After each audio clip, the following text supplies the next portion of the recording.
Everyone, good afternoon. How is everyone today? A little bit of a late start, waiting for the young lady to my left of me. Busy with the customer. Yes. So, can you all hear me? And more importantly, can you hear me? Louise, you're a bit distant, darling. Am I? Oh, I look a bit small. Oh, everything's happening. Where's my controls? Oh, that screwdriver. I gotta zoom you in a minute. Hang on. Here we go.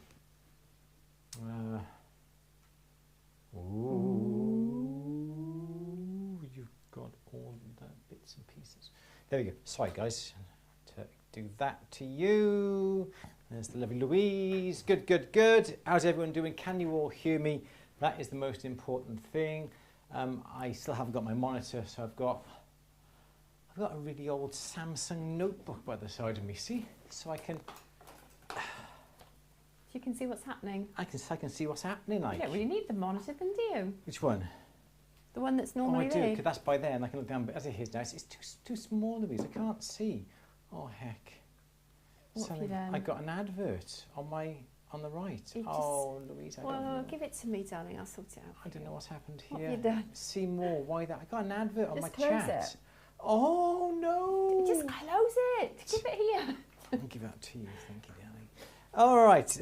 What's been happening this week? It was Monday, so not a lot so far. Again, it's been a pretty hectic week. I've got a couple of new things to add to the store. We got some more of these texture wheels that have come in, a little bit larger than the 17mm ones that we've got. These are going to be pretty awesome. We've also got those 17mm texture wheels. We've had them in a fine, a medium, and a coarse. This is a little bit more coarse. I'll call this very coarse. Got these just in today. Just trying to get round to putting them onto the store. So I'm still trying to get round to that. And thank you for everybody who's placed orders using the coupon code for the fidget spinner ring workshop. Yes, I know I gave away the code, but the code has ended today.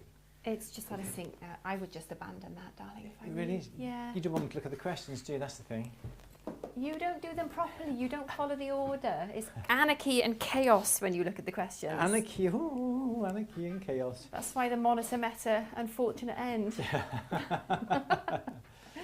Good. So yeah, a couple of new items on the store. Got to photograph them, describe them, put them on the store. So I'm looking forward to getting that done the next day or so. Good. Well, joking aside, you can see the chat now, can't you? I can, yes. Yeah, that's okay. Absolutely. Sorting out the David Lilly interview as well. That's going to be the interview we did with him is going to be in 2 parts, and there's going to be a third part where David gives us a bit of a lapidary lesson with his machinery and talks about how he was grinding down the boulder opal. So we've got that to come as well. So hopefully on YouTube, we thought that's the best place to put them. It's going to be the David J. Lilly interview.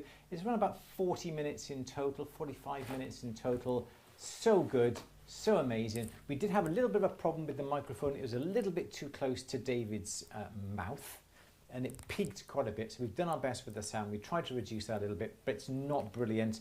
Lesson learned, even though it came up okay when we listened to it. We did a bit of a test I don't drive. think anybody would have noticed if you hadn't mentioned it. Oh, it just peaks. It's that, just a little bit. Anyway, not to worry, my dear. So we're going to crack on today. Anything you want to say, Lou? Yes, I would like to say happy anniversary, Susan, HP and Charlie. Hey, happy anniversary. Years. Oh, wow, 50 Amazing, years. Yeah, thank you. Thank you. Congratulations. Sorry, it's been a long Monday. Congratulations. Excellent. That's fabulous, isn't Brilliant. it? So 50 years, what year was that? So what year was Susan married 50 years ago? 70. 1970. 72. 1972, yeah. Quick maths. Very quick math. That was good, maths. wasn't it? Very good. good. 1972. Oh, Julian's saying, can I turn my mic up? Now, this is the problem that I had, was my mic. I did turn the sensitivity of my mic down because it was peaking. Let's see if I can alter that whilst we are... Susan's doing a gold meteorite pendant for 50th anniversary. Is that better? Is that better, Julian? Can you hear me better now? I hope you can. I just turn down the sensitivity. I have the volume up high and can't hear that well. Gillian, can you hear me now? Can you hear me? And with that, anything else we want to say? I don't think so. Help me, Louise, do we need to say anything? No. Okay, let's go. Should we start? Sharon's back from her holidays because yes, it was bedlam last week, in a good way, but I really missed her. And it was a very busy week last week, wasn't it? It was very busy. Good. Phil said he bought the yellow texture wheel. Brilliant. It's good. Karen wanted to have the information regarding the dimmer switch, so you kindly send that over to Karen. Works a treat, which is absolutely brilliant. No, you've done it. You sent it. Well done. Okay, well done. Yep, that's all good. Can you hear me now? Yes. Gillian, can you hear me? Am I okay? That's too loud. Uta, that's too loud. Oh. Sounds much better, Maud's saying. Oh, is that better? Is that better, John? Good. Susan, will you send us a picture of the meteorite pendant when it's done? I'd love to see it too. Absolutely. Fiona, thank you for solving my problem with the borax on my newly melted gold. It worked and isn't a bit acid and stones that correctly only needs polishing. Brilliant, brilliant, Yay. Brilliant. Well done, Fiona. So yes, we missed John last week, didn't we? The mod. Didn't we? We had a few bots. We had a few bots. I don't know what the bots were doing or saying, but they weren't very nice. Things. Oh, naughty, naughty, naughty. No, it's a clean family channel, not something... We don't swear, do we? Well, it was a bit worse than that, wasn't it? I don't know. I didn't see. It was lucky. It was the day when I didn't have my monitor to see what was happening. Yeah, don't worry, because I was on it like that. You were on it like a fly on. You were, weren't you? On it like a car bonnet. Yeah, I was. No, it's me saying this is a clean and virtuous channel. I was quick. You were quick. Good. Excellent. Excellent. And Gillian likes her new torch as well. It is a good torch, I have to admit. I use them in front of me here. Good. Everyone seems to be very happy with all the stuff that they've had. Absolutely brilliant, and all the help we're giving. Good. Remind me, we're going to need to have a discussion about this Q&A. But it's in my diary. You know, this diary is groaning now. It's like, remember we were talking... It's the best thing you ever bought me. I got this posh one of mine that you got me for Christmas last year. Handmade cover. It was handmade, yeah. It's got my initials on it. It is. We're going to talk about the Q&As. Oh, yeah. We're wondering whether it should be like an invitation only. So you'll be invited, don't worry. Yes, obviously everybody, you'll need to sign up for the notifications for the Q&A. We're thinking of making the Q&As not totally public, aren't we? And make it more of an exclusive Q&A. It will basically be something that you have to sign up for. Yes. But once you sign up for it, it's completely free. Yes. And it just means we can just keep that sort of silly nonsense. Yeah. Hopefully eliminate it, actually. That. And keep the undesirables out. Keep out the bots. We don't want the bots in here. And no bots, no trolls, no. Yeah. So basically, everybody's still invited. It just means you do have to, which is obviously completely confidential as well. So we never ever share your data. No. So that's something that we might send you the odd cheeky email with something really cool, like an offer or freebies or something that would be useful to you, which you can opt out of. You can, yes. So yeah, that is what we are thinking, because there's more and more trolls and bots coming into this. So this is what we're thinking. Is it going to be nice to have it a bit more perhaps exclusive? People, obviously, we're still going to advertise it. It's still going to be free. It's still going to be for everybody, not just at the bench members, because that's what a lot of people. I don't know whether people realise that it is for everybody. It's our hour where we just, the workshops are members and purchases only, aren't they? But this hour is generally for everybody. Yes. So.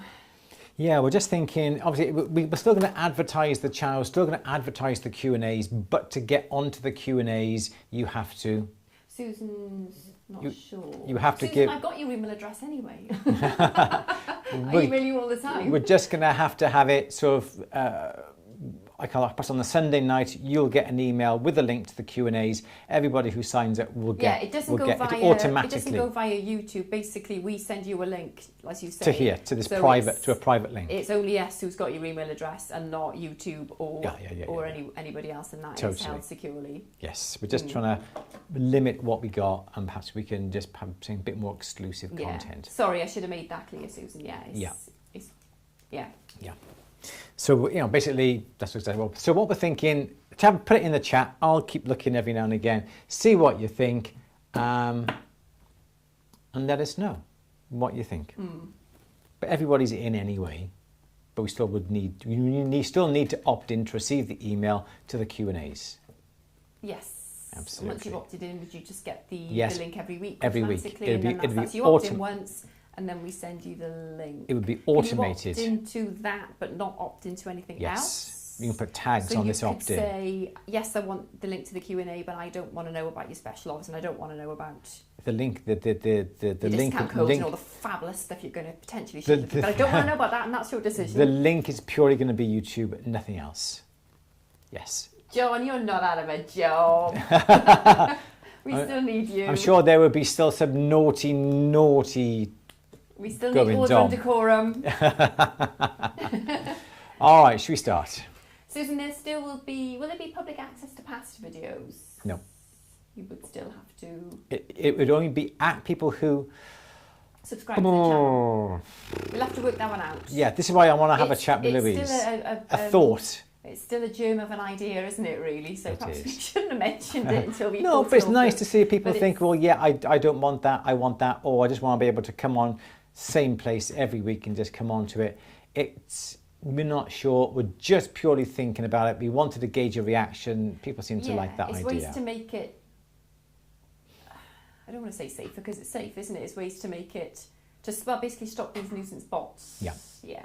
And people who don't really have any business there, because that's happened in the past. Now and again, a troll will come on and, and ask stupid questions and things like that. Silly. Yeah. Yes. So... yeah, we still need you for the banter, John, absolutely. But can you get notifications via YouTube, and I subscribe to the channel, so will I get notifications? You would get a link from us, Lynn, to the Q&A. Yes, that's the idea. It would be automated every week. So we send you something to say, this is how you watch the Q&A. So without that, it's only an idea, it's just... the replays can be public, it's just the live recordings that can be secured. Yes. Okay, that's good. Past videos contain a great amount of video info for the public. Yeah, I agree, Susan. I think that's a really good point. Yeah, so ideas with things. We always have great ideas over a bottle of wine, don't we? Yeah. Should we start? We're just waffling. It's 4:15. Gabriella saying, would that be difficult then to find the Q&A where Andrew explains something and you'd want to rewatch it? No, you can rewatch it the same as you always did. So that won't be any different. You just basically, Trevor, sign up. Before anything like that is put into motion, we would give you all loads of warning and let you all know. So we won't leave anybody behind, I promise. Yeah, it's not as if 1 week we're here, the next minute we're not, and we haven't got links to get on there. Weeks and weeks and we're going to discuss it. It may not even come about. It depends on the technology, whether we can do it or not. Yeah. Okay. Yep. Cool. Should we start? Yes. I haven't got a question yet. Hang on. I'll go slowly. Please it is Monday, 4 I just watched you. And it's time for our question and answer. Louise, you got the first question. Louise, the first question. Tammy is asking, if I wanted to embellish 925 sterling or 999 fine silver jewellery with 14 carat GF balls, gold filled, or a 14 carat gold filled twist wire, can I use silver solder since it's a mixed metals piece of jewellery? You can, but think about this.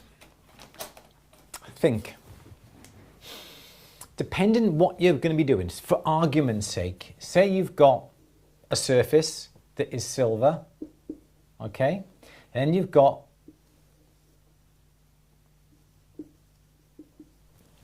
gold balls, so this is what we've got, all right? We've got gold balls on top of silver, and we want to solder.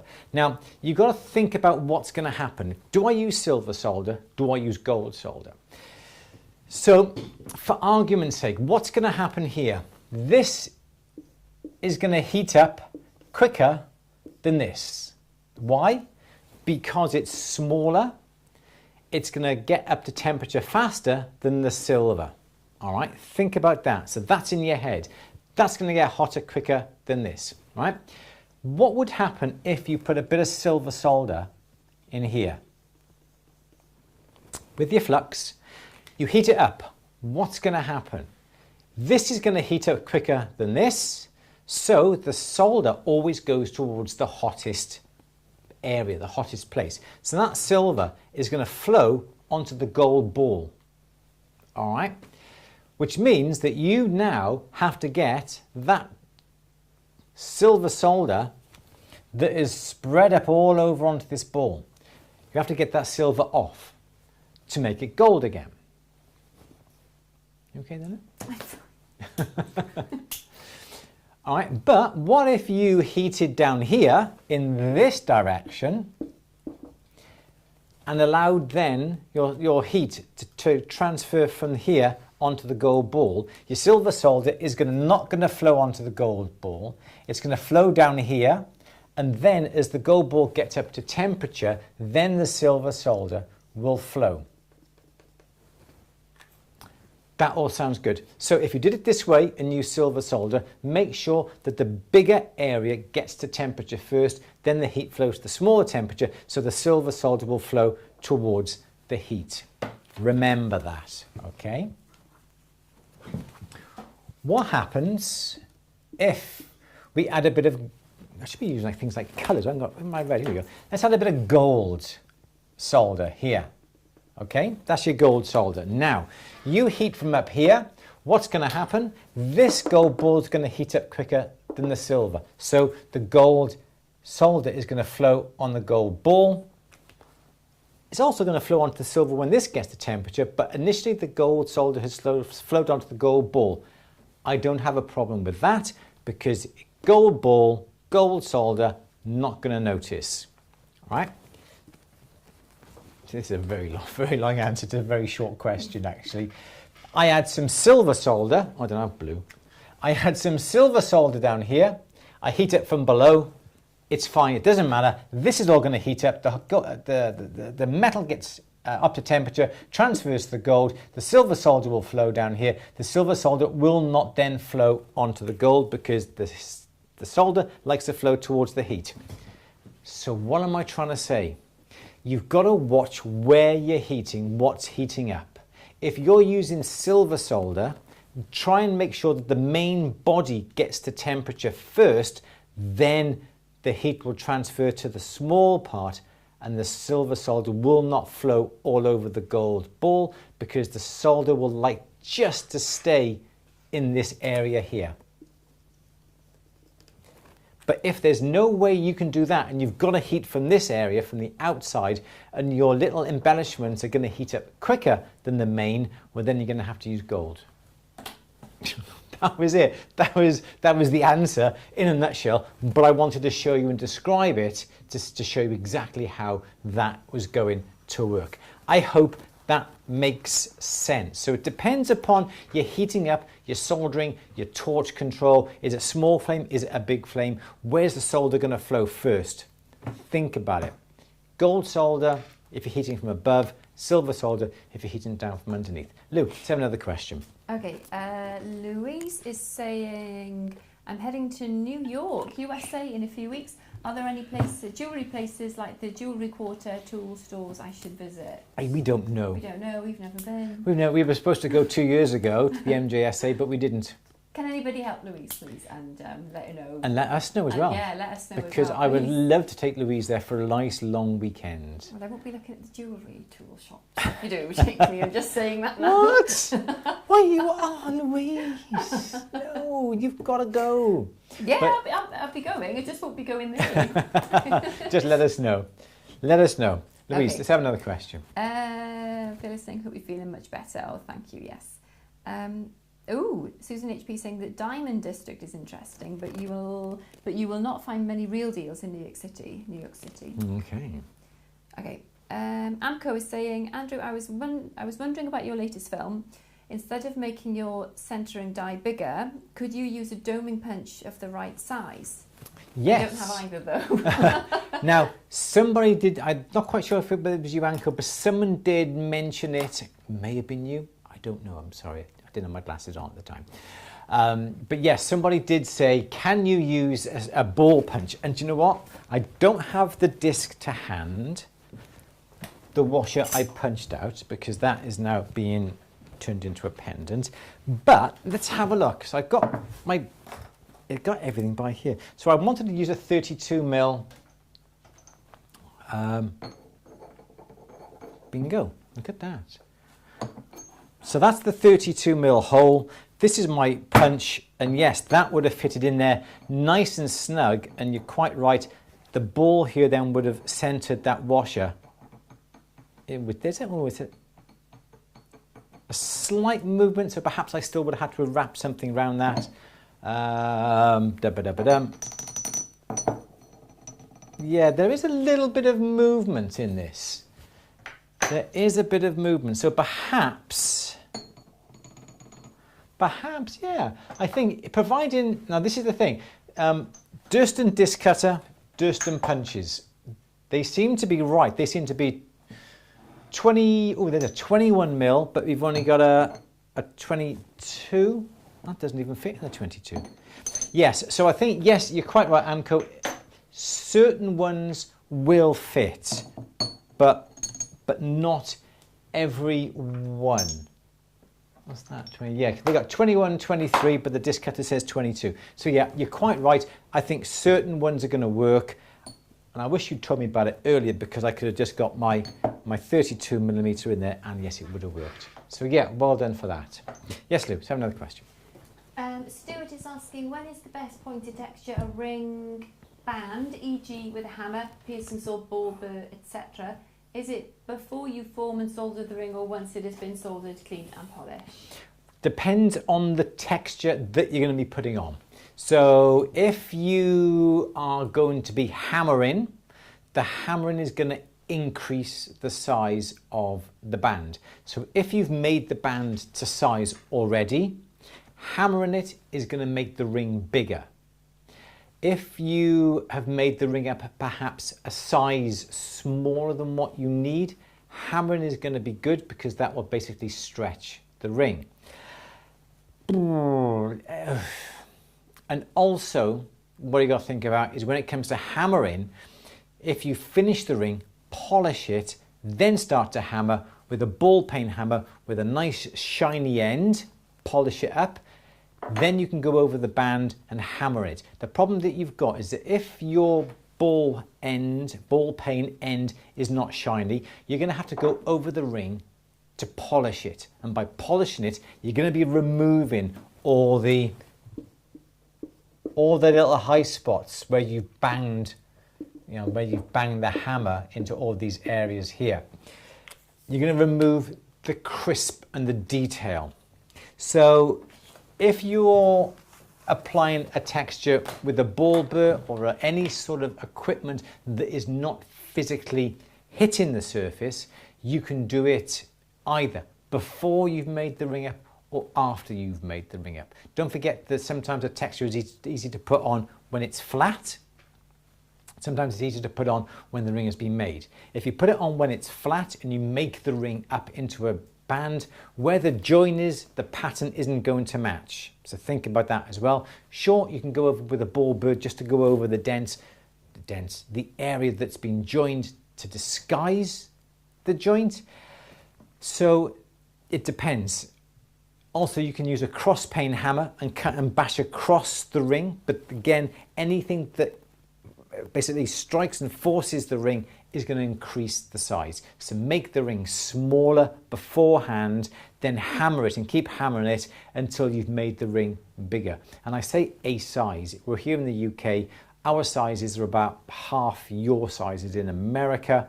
So if you're going to make a ring and going to hammer it, make it half a size smaller in the US, make it perhaps a full size here in the UK. Keep hammering until the ring then is the right size. Yes, Lou? Okay. I just had a question. Mark just did a full set of 14 carat uranium glass set. Pendant earrings and a bracelet. They glow so good. Ooh, Oh, wow. Send me a picture. Louise loves anything unusual. Sounds really cool. I'd love to see that. Yeah, definitely. Thank you. Okay. Phil is happy with his texture wheel. Cool. Okay. Dana, my drawings make concepts much easier to understand. Even though they're the worst drawings ever, get the point across. They're not. Okay, Neil's got a question. What is the typical weight for earrings? I made a pair, but I'm unsure on if they're too heavy. They're just over 5 grams. Yeah, I would say between 3 and 5 grams are going to be okay. It depends on the... Sorry, is that what you were saying? No, As go on. somebody No, who go on. wears No, earrings, go on. I would say it depends on the... I can't think of the word. Fittings. The fittings, findings, yeah. Whether it's a clip or a post or a hook or a... Yes, it does. And also it depends on if you're going to be wearing them all day or just for special occasions. Yeah. So that's another thing you've actually got to think about, whichever way. Evening, yeah. Exactly. So yeah, I would say between 3 and 5 grams, definitely. If they're going to be worn every day, make them a little bit lighter. If they are heavy, they're going to be for occasional use. I've made a pair of Baroque pearl and aquamarine earrings, and I don't know how much they weigh, but I can't wear them. I'm going to have to take the aquamarine off. I think the Baroque pearl on its own would be fine, but with the aquamarine on the end, it's just... Too much, is it? Yeah, they pull. They really pull.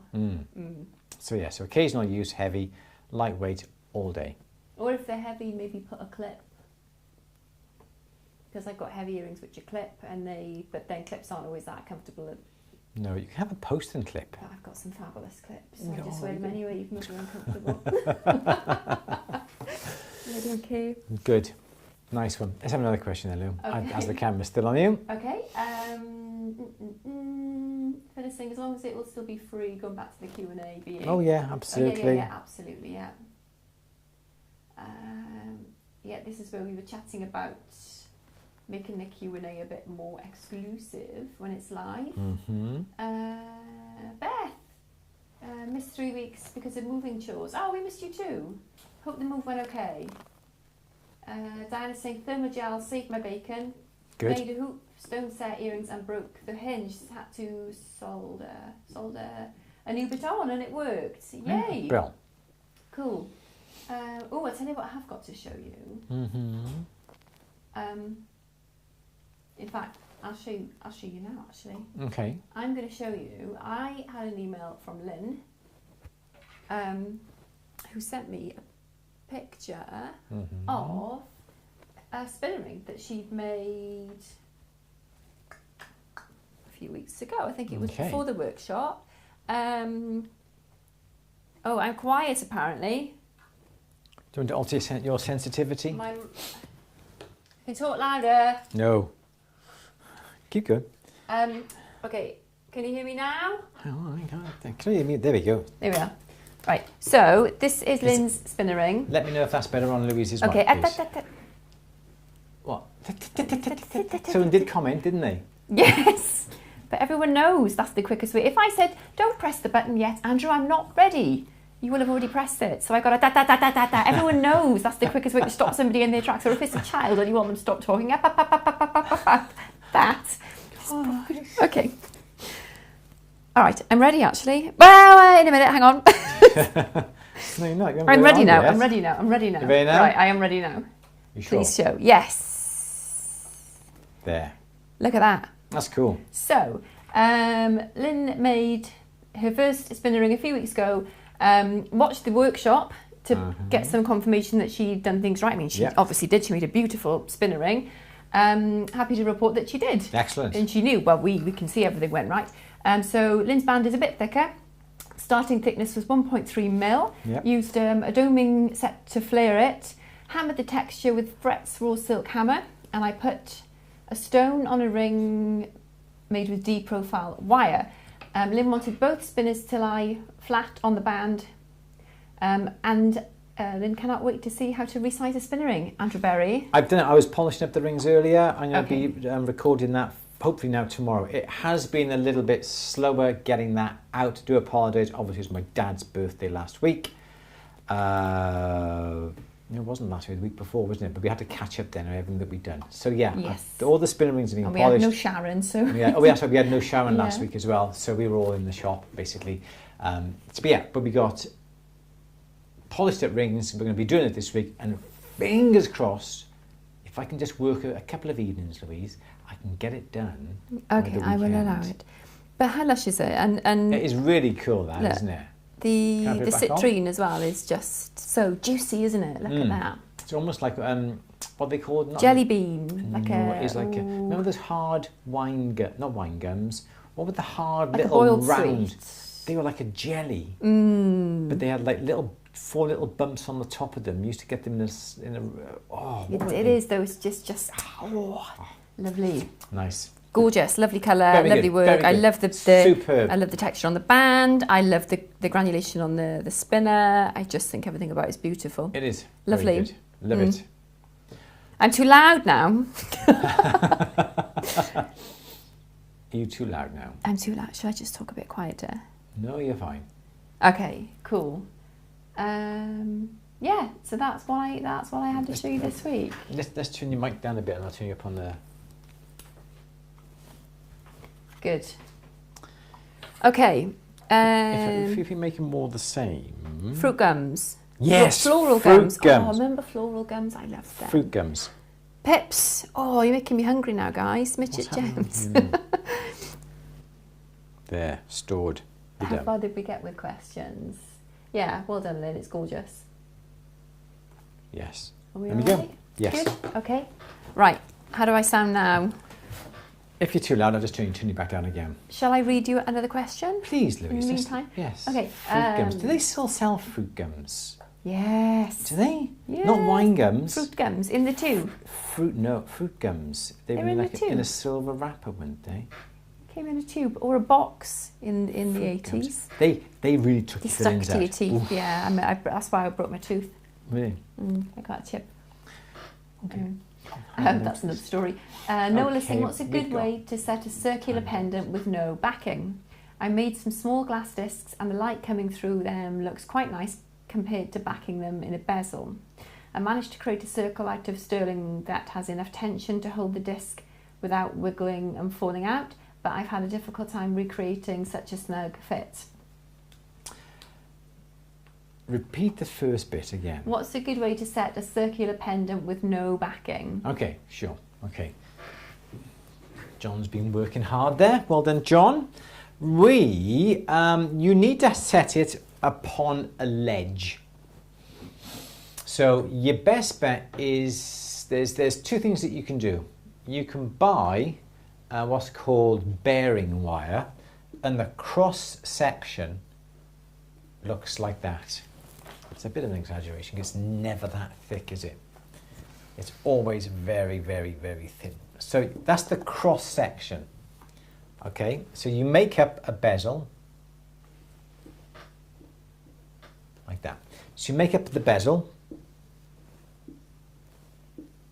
So this is the cross section.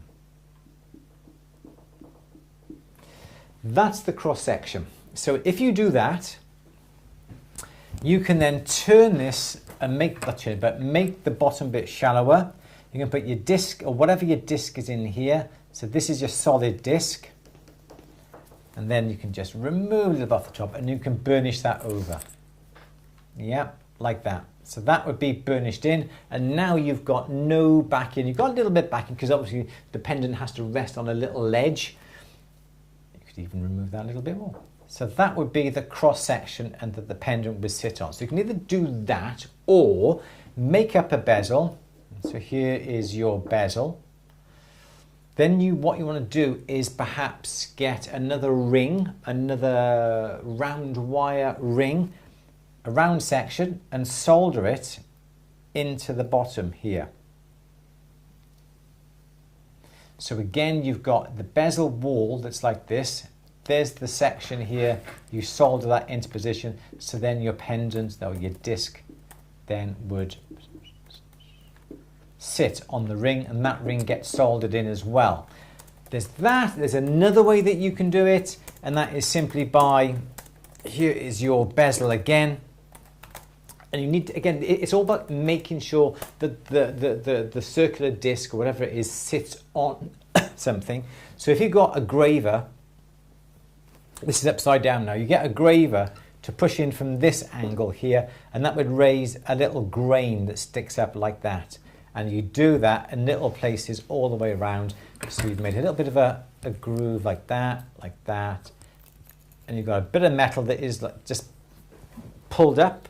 Okay, so now you can do it from the top, and then you can have your piece of disc that comes along and sits on these little grains of metal that you just pushed out with a graver.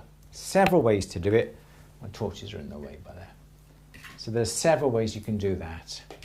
Either one of those. This is ready bought wire. You can always make it as well by soldering a square section wire to a rectangular section wire, and you've got a bare wire then that is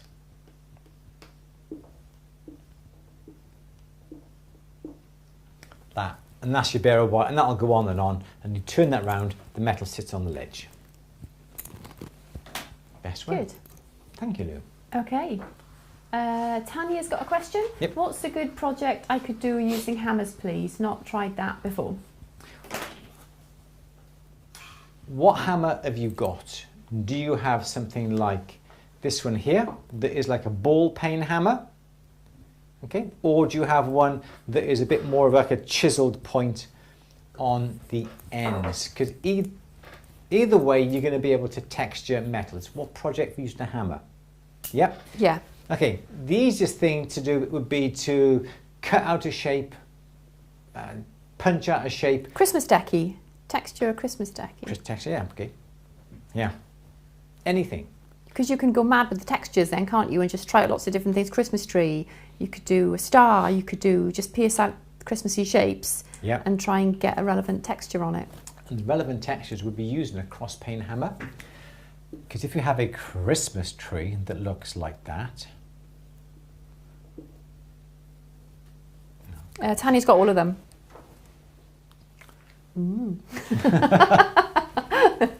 Tanya's got them all.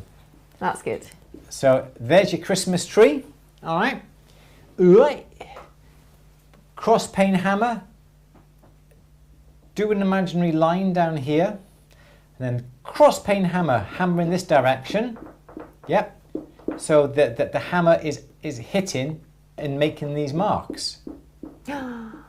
Yeah, you've got branches coming down. So you bang the hammer, bang, bang, bang, bang, bang, bang, bang, bang, bang, bang, bang, bang, bang, bang. You get that sort of texture, which is lovely.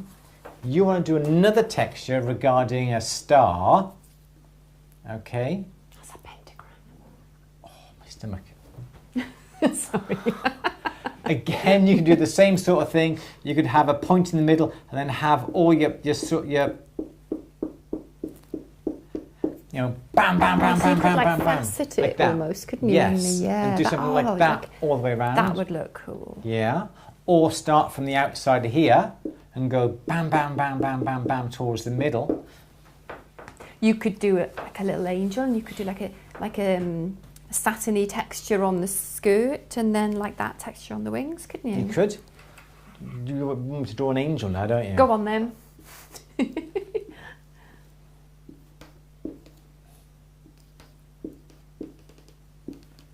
Bit detailed, isn't it? What's that? It's a fly. You've drawn a fly. What do angels have on their heads? Oh yeah, not antlers. That's another one. You could do a reindeer. Oh, forget it. Oh, yes, Come you can. All right, Lou. Yeah, Come on, yeah, let's yeah. see a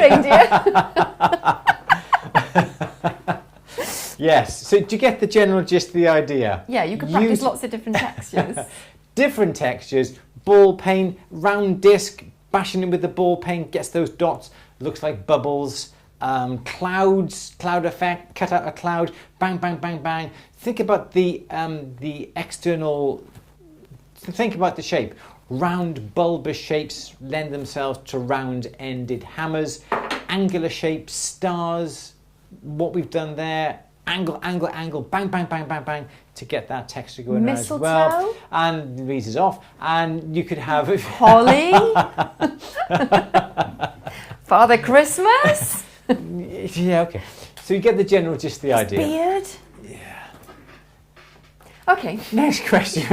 I think I know why I'm quiet. It's because I don't normally lean this way, but my mic's on the other side. So I'm going to do that. I'm not turning my back on you, though. How far did I get? Right. Dylan is saying, someone told me to melt silver in a graphite crucible. Add graphite powder to the bottom before silver gets put in, saying the powder will pull out solder and copper. Have you heard anything like that? I don't think it pulls it out. Nothing will pull it out because once it's mixed, there's no way it can be separated. Graphite crucibles are great, just don't drop them or bang them or tap them too hard because they will split.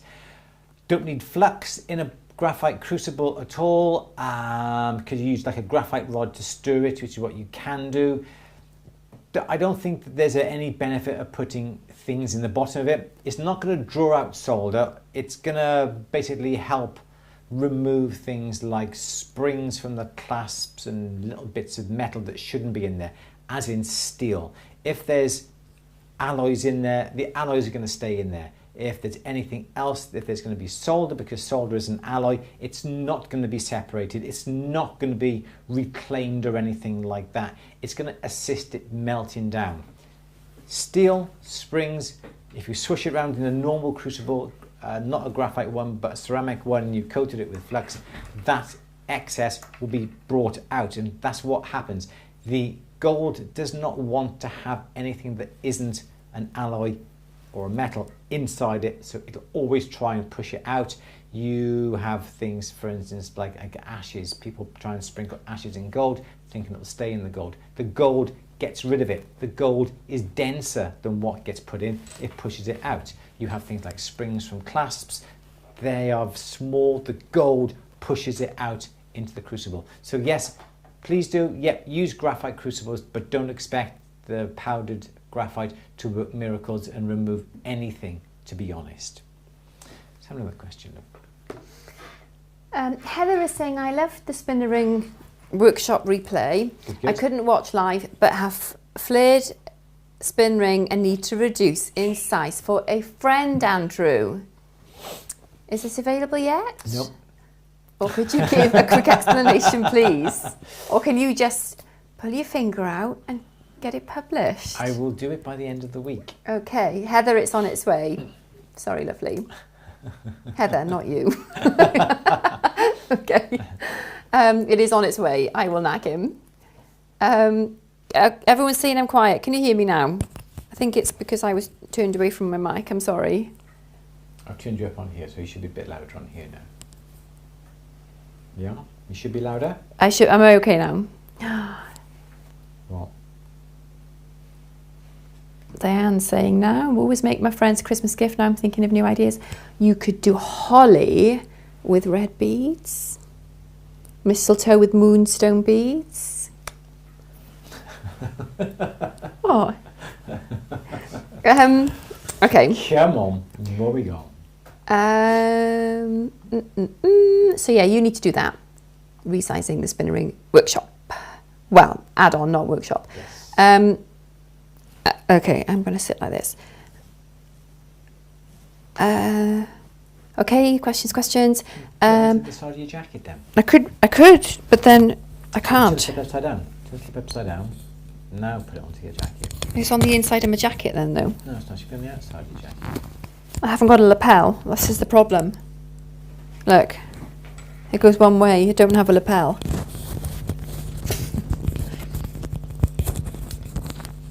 Don't get this on the one show, do you? No. There. We're not on the one show.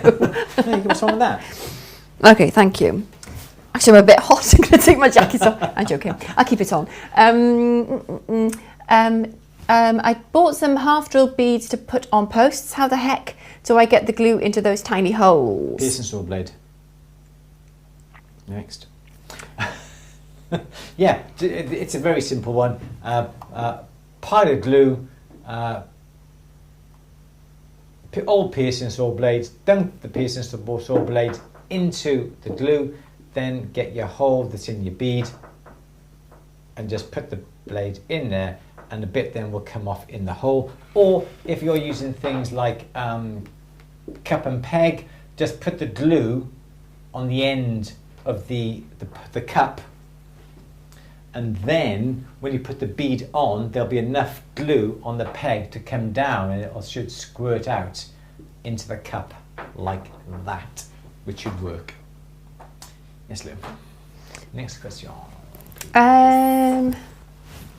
Okay. Oh, I'm too loud now, am I? Oh, Janet loves my pendant. Oh, my pendant! I want to show you. Oh, yes. Okay, so I've done the thing to my mic again now, sorry. But... Do you want to hold it on the close camera here? Oh, what? Pendant. Yes. Okay. So you'll have to take it off. Yeah. I will show it. So do you remember, you probably do remember, All the Glitters episode 4? No. They had to make a charm bracelet in the Bespoke Challenge, and Emma made a gorgeous charm bracelet with a charm from the charm made from a cast Barbie hand. And I said to Andrew, I absolutely love that, and I just would love that on a pendant. There it is. Yeah. So that's it. I'm very spoiled. So this is a lovely little copper and red enamel upon that, and there's the little Barbie hand, and it is really cute, isn't it? Yeah, there's lots of gorgeousness on her website, isn't there? Yes, so that's from Emma White. As soon as it came on the screen, Louise went, oh my gosh, I fancy that. I want one of them. I want one of them. I want that, yeah. So, I yeah. sound like a nice spoiled cow, don't I? Yeah. Cool. There we go. Yeah. Lovely. Gorgeous. Love it, love it. Isn't it, Mari? It's gorgeous. So Emma White, the jewellery makers. Yes. Up in Bolton, Leeds. Up north. Up north. I can't do the accent. No. Yeah, isn't it gorgeous? It's so lovely. Yeah. Good. Okay, so am I all right now? So is the volume okay now? Yeah, we should be okay. Louise is always louder than Andrew. Yeah, that's part of the course, isn't it, really? Okay, Tammy, what were you? Oh my gosh, this has just jumped. Large back to the post provides support, a more comfy fit and less drop on the ears. Although not jewellery, use a button for support and put the earring back on after the button. Okay. Okay, Sandra is saying a best set a coin for my mother-in-law. I wish I had this little tutorial then. I used a smaller coin to elevate the main one halfway up the bezel, then burnished over both sides. Okay. Yes, you can easily do that. Yes. Yep. Yeah, absolutely. Okay, so yeah, so I'm very quickly going on, Louis, because I just looked on here now. Yeah, Emma and David's podcast is called Little Gems on Jewellery and Life. Yes. Just jumping ahead. Spotify. It's on them all. Yeah. It's on Apple Podcasts. I listen to it on Spotify because I'm on Spotify. Yes. So there we go. So I got it on here. Peering, obviously it's peers. Yep, and that's Little Gems on Jewellery and Life. That is their podcast. Okay. There we go. Okay. So, it's another one, Lou. Negotiated. 3 hands are better than 2. Yeah. Yeah. If only. Imagine the trouble you'd get into. What, with 3 hands? Well, but let's not go there, shall we? Let's not go there. Okay. Sandra's saying, is there a way to bezel wrap an irregularly shaped stone?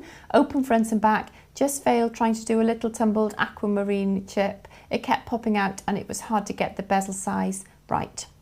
Yeah, you've really got to do it with fine silver to be able to bend it and then turn it over. The only way to do it is, what I would do is get yourself a pair of ram nose pliers and literally put the stone down, perhaps put a bit of a marker on the stone so you know that's the point you're going to start.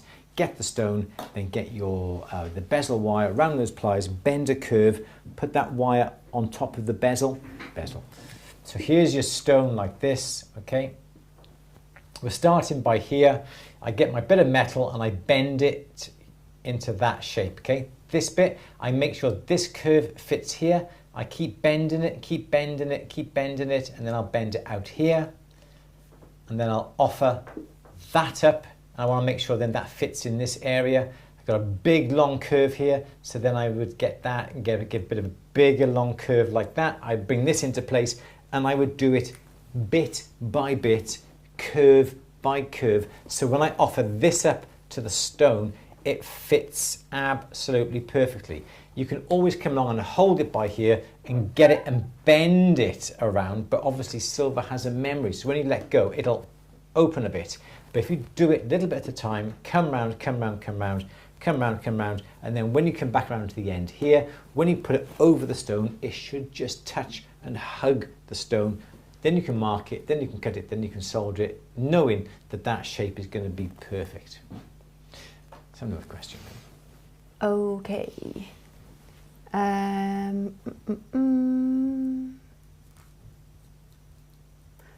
Dancing holly with gold balls. Nice. Okay. Oh, Susan, no, I didn't get your email. Did you send it to... Oh, yes, I did. Yes, so we'll have a look at that for next week if that's okay. Yeah. Unless we have a look now. So we're saying I'm only out of one speaker, and is Louise out of the other speaker? I think that's how we've got it working, I do believe.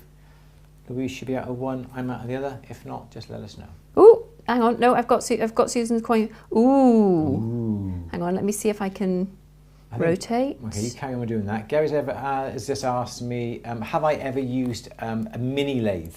I've actually used a watchmaker's lathe in the past, purely for doing wax. You can get the Wolf Tools attachment to go over number 30 handpiece that fits into a bench mate system, and I've used that to spin waxes, to make waxes nice and even, nice and flat, waxes to put channels down the middle whilst you're turning it. So I've used it like a woodworking lathe, something like that. So that's what I've used a mini lathe for. Yes, Lou, sorry, I nipped ahead then. I have Susan's coin bracelet to show you. May I show? You may. May I? Thank you. My tummy's rumbling. Oh, I can hear it from over here. That's my stomach. Is that your stomach? That is my stomach. Look at that. Oh, wow. It's cool, isn't it? The coins drilled, or are they set? They have jump rings soldered to the top and bottom. Nice. Yeah, it's lovely, isn't it? It reminds me of a belly dancer's sort of bracelet.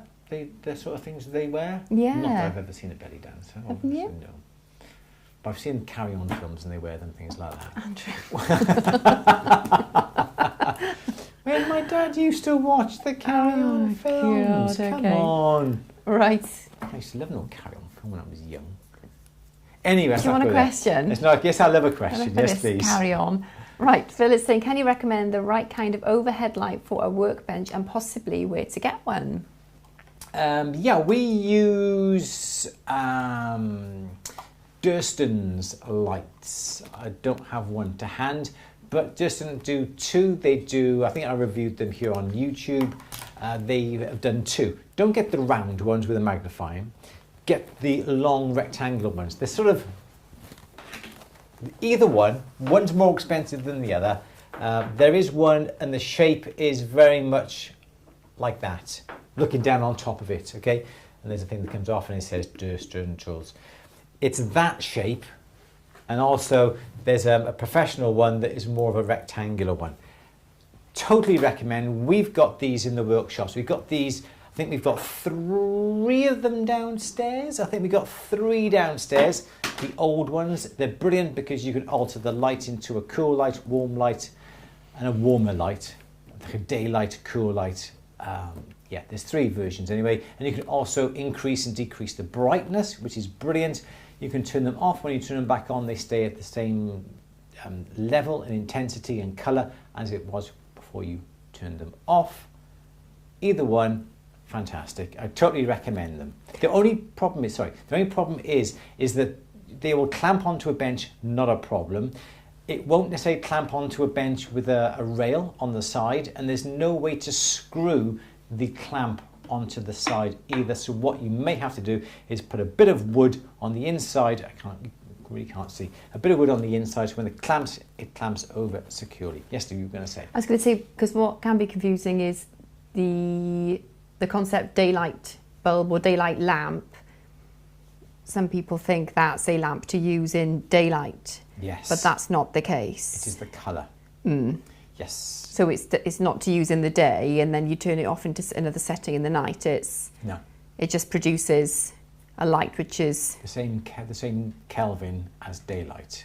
Kelvin? Yes, starting with a K, E-L-V-I-N. Okay. Kelvin. 56,000 Kelvin is normal. So that replicates daylight. Yes. And I think like 3900 is warm light as well.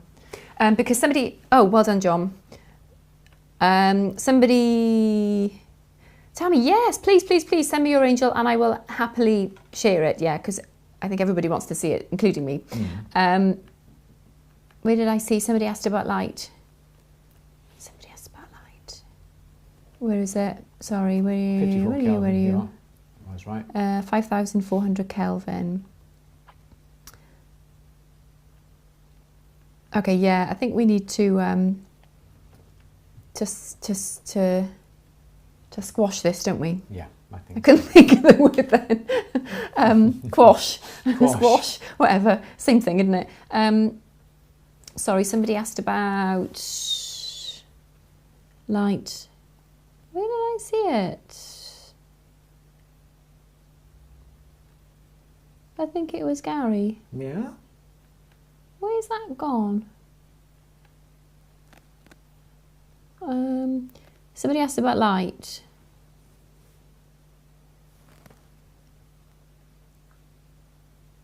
Negotiator saying, appreciated your picture with your dad on his birthday. Thank him for his service. Oh, bless him. Yes, will do. I asked him. Oh, we did this last week, didn't we? What was the secret to his longevity? Well, I was in the war. There was a war on. I was in the army. He went full Uncle Albert, didn't he? I asked him as well Saturday night. I said, would you do anything different? And he said no. That was lovely. It was nice, wasn't it? Yes. Oh dear. I'm so sorry. I think it was Gary. You asked about light. Yeah. I think Gary came on 5,400. Yes. No, somebody asked about. Oh heck! I'm so sorry. I can't find it now. It was about. Yeah. What's the best light? It was something like that. And also LEDs are good as well these days now because of the. Thank you, Gary. Yeah, sorry. What colour balance for bench lights? Yeah, it depends upon you. I always have a daylight. I always have 56,000 Kelvin because it's a true replication of the item that you put in the light. You have a warm light. There's always that little bit of glow that will make it a little bit orange. You guys get used to it, but if you're trying to look at colours and look at gemstones and you've got a slightly different colour light coming onto the stones, you may get a different representation of colour than if you took it away from the light and perhaps took it outside. So definitely always go for a daylight bulb or daylight colour, always at the bench. Good. Should we have one more? One last question. What are good thicknesses for bezel wires? Oh, again, it depends on what metal you have you've got, whether it's fine silver or sterling silver, and also depends on how far you've got to bend over your metal. If you've got to bend your metal over a bezel or over a coin, something like that, and you've got quite a bit of movement, something that is either going to be thin or a fine silver that's going to bend a lot easier.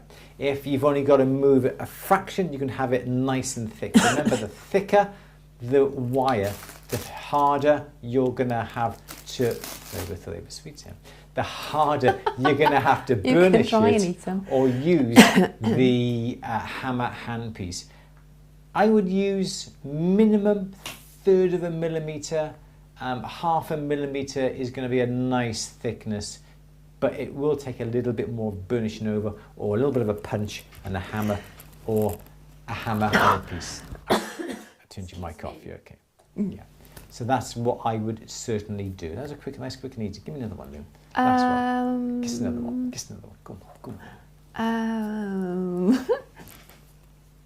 Oh, who's the mod band now? Phil, John, what are you doing? No, he didn't mean to do it. I know he hit Helena earlier. Yes. Yeah, sorry guys. The bots made him click the wrong one.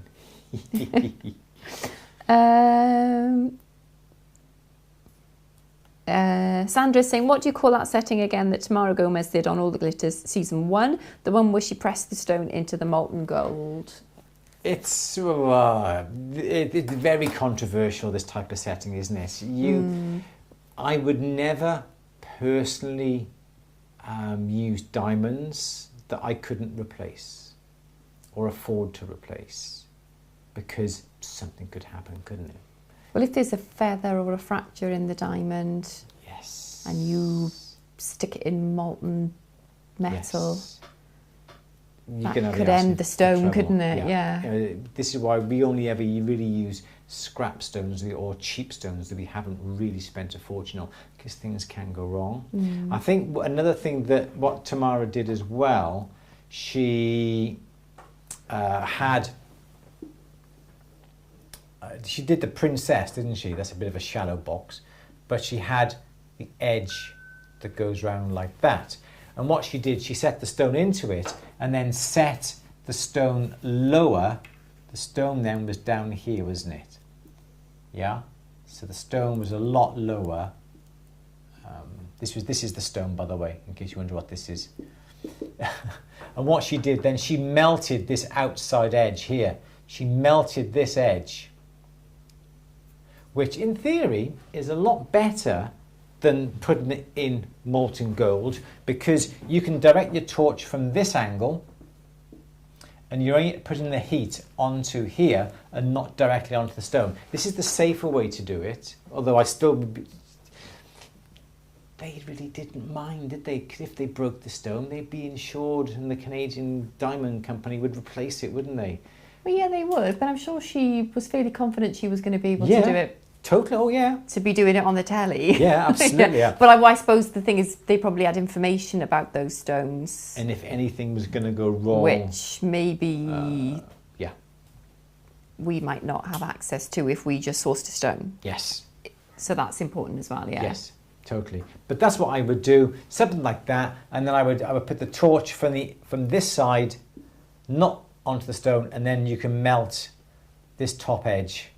But you're going to have something like a Smith's little torch that is going to produce quite a nice fiery, small, hot flame that's going to melt that edge. And you can just wiggle. The reason why I've done that is that if you get the torch and you just wiggle the torch around, it's going to melt slightly uneven. And that would be the best way to make a nice molten edge to the setting. But I would not consider pushing like that 1 carat princess cut into molten gold, because the thing is, if you do that, there's gold's against the back of the stone.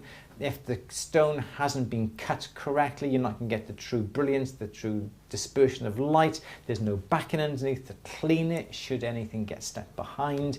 So I think there's lots of problems that you're going to have. I suppose if you've got a decent sized stone, there's probably better settings to show it off to its full effect. Yes, but melting the edge, I think, is going to be a good one that you can do. Or what you could do is, before the stone goes into place, melt the edge with your torch, put the stone into place, and then just gently hammer the outside edges over just that little bit. Good. How's that? Good. Tommy is saying, thank you so much for your inspiration. We couldn't be more fortunate to have you guys sharing all this valuable knowledge and experience. That's really nice. Thank you, Tommy. And really Susan's saying, appreciate thank you for all you do. Got through these weird times with Andrew and Louise. Keep up the great At the Bench work. Oh, you guys. That's really cool. Thank you so much. Kenneth, many thanks for all the so very helpful advice. Oh, you're all very welcome. And Noel's saying, thank you so much for answering my questions. You were very, very welcome. Excellent. Good. Thank you very much, Tommy, for that. And thank you, Ken, as well. Thank you, Stuart. Yeah, everyone, thank you all so much indeed. So we're going to go now. Yep. My stomach thinks my throat's been cut. I can hear your tummy rumbling from over here. It really is. Really is. Is there an adaptation for a Fordham that would hold rings? Very quickly, I don't know. Are you reading this now? On the chat. The Fordham, I would use a Benchmate to hold rings. On the Fordham, okay. No, there isn't. There's wax. There's a wax little device that Claire Wolf Tools makes. It's like a disc that's got two little spikes sticking up. They put the wax into place. There's a, it's not 3/32, what is it? 3mm, is it? 3mm shaft sticking out. Put it into your number H30 handpiece and it'll spin. Yeah, see, we're going to have to start doing something about I think we are, because it's a right pain in the bot, isn't it? All right, so we're going to have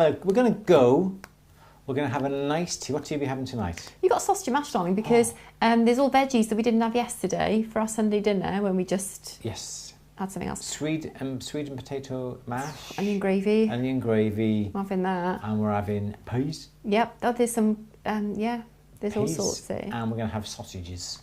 Nice. That's for tea tonight, in case everyone's wondering. We always end up with what's for tea. I did make a recipe. Oh, we were buffering there. No, we're all right. No, I did make one of Jamie Oliver's meals yesterday. Do you know, it was blooming lovely that was. It was a one-pot meal. Yeah, it was one pot. And I looked at it and I thought, well, that's going to be disgusting. But it was really, really lovely. It was tuna and sweet corn pasta with red onion and parmesan. And it sounds just like cheesy fish. But it wasn't. Which is what it was, but it was it was really lovely. It was lasagna sheets cut into strips with onion, tuna, sweet corn. So simple. It was, wasn't it? Quite inexpensive as well, I'd have to guess. Very inexpensive, but very, very nice. Thank you, Jamie Oliver. You're welcome. Yeah. Right, everyone, enjoy the rest of your week. We are going to be discussing what we're going to do on YouTube over a glass of wine tonight. Yes, Lou? Yeah, why not? And we're going to be discussing workshops as well. We're going to be planning those as well. Got a couple of ideas. We have ideas. We're going to be coming back to that. I just had a brilliant idea, actually. Can you tell me now? Or no, because you might think it's rubbish and I'll have to think of another one then, so I won't lose face in front of everybody. Write it down on a bit of paper. Okay. I would like to say congratulations, Susan and Charlie, again. 50 years, and I think that's amazing. And it is. You guys are so sweet as well. Thank you all very much for all the contributions that you make into the chat as well. I really do appreciate it. It's really, really appreciated. And Tammy, I want to see that angel. Yes, send a photograph over for Louise. It's Louise at andrew.uk. You know the email by now. Tammy, I've been a follower for over 3 years now, and your wealth of knowledge has been very helpful. Thank you very much, Tammy. We really do appreciate it. We do our best. Oh my goodness. I was going to. Oh, shall we write it in block capitals for you, Andrew? You don't have to talk like that. Not as if I'm stupid. Well. Oh, you actually no. This is rubbish. Is it? Let's have a look. I was going to say Christmas. I said it. Christmas decorations, yeah. But I think wintry decorations is a bit more inclusive than Christmas decorations. So, no. Okay, that's what I'd like to make. Oh, you can. You can do... What, on my own? Yes, you can do your Victorian baubles, can't you? I've been doing, I haven't really finished one. I thought like whip them up. Yeah, great job done. It's blooming hard. It's supposed to be a relaxing hour after work. I've just got reams of thread, knots. After about 20 minutes, I'm in a bad mood, irritated. Beads all over the floor where you dropped them. Cats eating them and knocking them everywhere. I'm going over them on my chair, they're all crushing. Oh my God, there's nothing relaxing about it. Knots, bits of wire, cut my fingers. Oh, that's why it's half done. It's just left on the side. Can't blooming see to put the beading needles. Oh, no. All right, so on that Scrap note, that. we're not going to be Louise is not going to be doing a workshop. I can show you what I've done on so Victorian far. baubles. It's just like sewing, and I hate sewing. Don't know why you do it. Don't know why It's you nearly do done. it. I got to finish it now. It is looking nice. You have to is. admit. And I thought I'd have a tree full of them by December. You will have one, unless I can find something quicker to do. It's a very bare tree, isn't it? I'll get some in the garden centre. It's okay.